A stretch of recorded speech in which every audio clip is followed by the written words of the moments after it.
Ngayon lang kami papasok kasi hindi pinapasok at maraming may sakit dito sa school. So may 3 araw ata kaming hindi pumasok. Ayan. Hatid ng bata sa school. Lunes lang kami pumasok. Lunes, Martes, Miyerkules. Webes na ngayon. 2 araw lang pala kaming absent. Kasi nga, sabi ni Madam, more sick daw in school. So, ayan. Ngayon lang kami uli babalik. Kaya ang aking alaga ay excited. So, ayan na. Oh.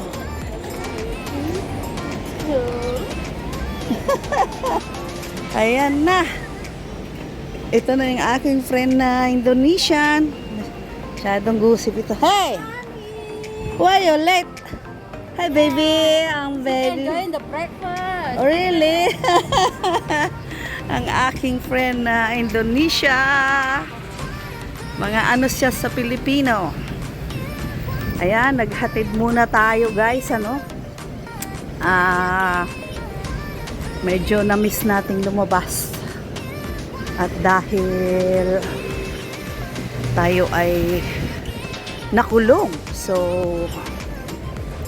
medyo nagda-dark na naman ang panahon. Ikot tayo dito sa highway guys, para naman tayo ay may content or saan ba tayo? Dito na lang sa dito kasi sa highway guys. Ayan. Dito na. Sa highway na lang. Ito, likod nitong highway na to ay ang school ng alaga ko. Ayan. So, sa likod ng school na yan, doon naman yung building ng amo. Dito tayo guys. Sa gilid ng Altira. Ayan po ang gilid ng Altira. At dito naman yung opposite niya ay establishmento ng mga supermarket, restaurant, na kung saan ay dito kami kumakain ng amo ko dati. Doon sa dati kong amo. Ayan, ito ay mga wine, restaurant, supermarket. Ito sarado pa kasi ang bukas dito ay dito naman boarding house. Ang bukas po dito ng mga establishmentong iba ay 9, 10 o'clock. Ayan ang mga basura. Ganyan po dito guys. Pipick upin yan mga 9. Yung ibang mga Pilipino, ito, nagpiprepare sila. Yung ibang Pilipino ay nag-iikot dyan kasi may mga kung ano-ano pong nakukuha, mga pwedeng pakinabangan, mga ganon. Yung ibang may boarding house, namumulot ng mga pwedeng gamitin sa boarding house nila. Ito yung highway guys. Ayan. Na kung saan dito po, doon ako nag-aabang ng sasakyan papuntang San Malo at doon banda din doon sa may green na building. Ayan, zoom natin, yan po yun. So dito na tayo guys, ikot na tayo rito sa Altira. Ayan, ayan ang Altira, Hearts of House. Tawid na tayo. Ang cute ng car. MBTV, your favorite color. At syempre, ang my favorite color, yellow. So, dito na tayo. Ito po ang highway ng sa gilid ng Altira, na kung saan ay madalas kaming dumaan dito dahil yan po ang way going to Macau City, na kung saan nandun ang first tourist spot ng St. Louis Church at ang Lisboa. Ayan. Tapos dito sa side na to ay dating bar po ito. Ayan. Pero before pandemic ay nagsara siya. Ito po yung circle na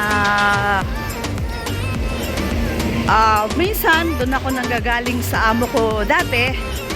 Ayan, yun. Kapag ako ay doon natutulog sa kaibigan ko kay Negrita, kay Tojo. Diyan po ang sakayan ng 39, 11 at 56. Tapos ito po ay ang pinakamalapit na hotel casino, ang Regency. At saka ito din ang Altira, guys. Yan, Altira. So, ayan po. Yan ang malaking building na humaharang sa bintana ko sa tuwing ako ay nagbablog, ano. At itong building na to ay ang condo. Meron din po dyang boarding house. Ito ang hindi ko pa napasok, guys. Yan, kung anong hitsura niya. Kasi bawat casino po ay may free coffee, free juice. Pero sabi kasi ng iba ay maamoy sigarilyo daw dyan. So, try natin. Malay mo. Diba? Kaya natin mag-vlog dyan. Excuse me. Excuse me, guys. Ayan, ang sarap ng hangin. Dito pala yung lobby ng kanilang hotel. Ayan, pwede mag-vlog dyan, guys. Ang sarap ng ng simoy ng aircon. Nadala ng hangin. O, diba? Tapos ito yung lobby ng restaurant nila. O, diba? Going up.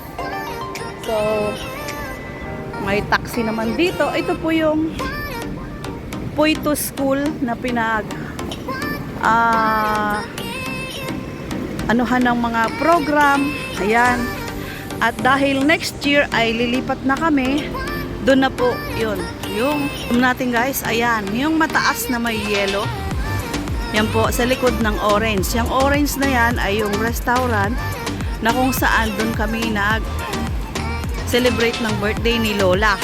So, from dito, ayan, IKEA po ito. From dito po sa amin, iikot na kami papunta doon sa likod. So, medyo malayo na, guys. Hindi na kaya inikot lang natin, guys, to Altira. Diyan ako lumabas kanina, inikot ko lang tong Altira. So, hindi na siya kaya ng 5 minutes. Tayo ay uuwi na. So, yan. Palusutin natin yung car. Pero mostly, ang sabi nga, bawal mag-video. So, nandito na to. Tuloy. Tayo ay dito sa madalas daanan. Kung minsan ayaw kong dumaan dito, lalo na kapag malakas ang ulan. Dahil open na open, guys, madali kang mabasa. At saka ang hangin malakas. Kasi po, ang hangin ay galing dyan. Dahil yan po ay open at dagat po yan. So, balik tayo dito, guys. Ang malapit na BNU, ang bangko.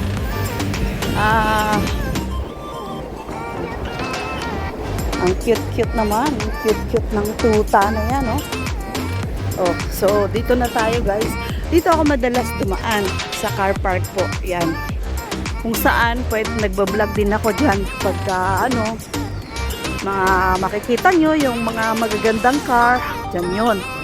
Sa loob. At saka medyo sa ulan po, safe siya. Sa araw, safe din siya. Pero sa car, be careful kasi kaliwat kanan ang daan. So, kailangan matalas ang pandinig at ang mata mo.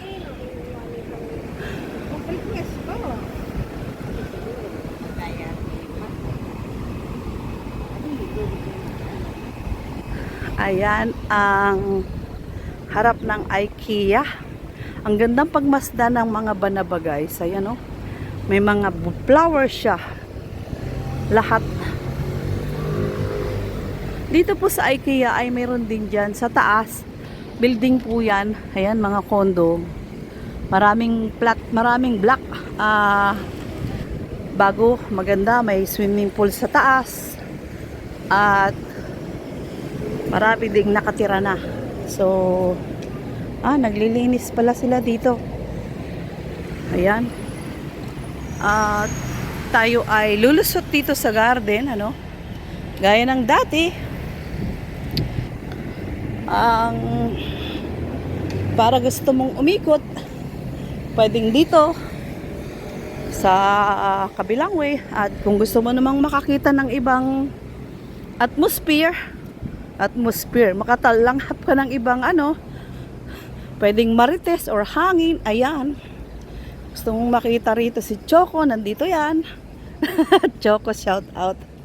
Tapos, yung mga friend mo, nandito rin. Kasi po, nag-exercise walking sila, gaya niyan si ate. Ayan, kasamahan ko din siya naghahatid sa school.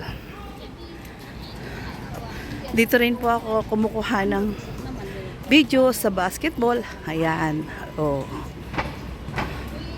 At dun po sa opposite niya, sa kabila, ando naman yung mga nagsisisayaw. Marami po dito, ayan, gaya ni Ateng. O, kung anong ginagawa niya. O, diba? Nagpapapawis. So, diretso na tayo, guys. Dahil meron pa tayong hinahabol na oras, ano? Kailangan nating makaakyat. Ayan. Dito tayo. Oh, dito po karamihan ay walking. Walking. Yan ang basketball. Maraming nagbabasketball, mga Pilipino po yan, guys. Pero ayun, guys, so kailangan nating umuwi. So maraming salamat po sa inyong lahat. Dito lang kung love nature ka ay makakakuha ka na ng content.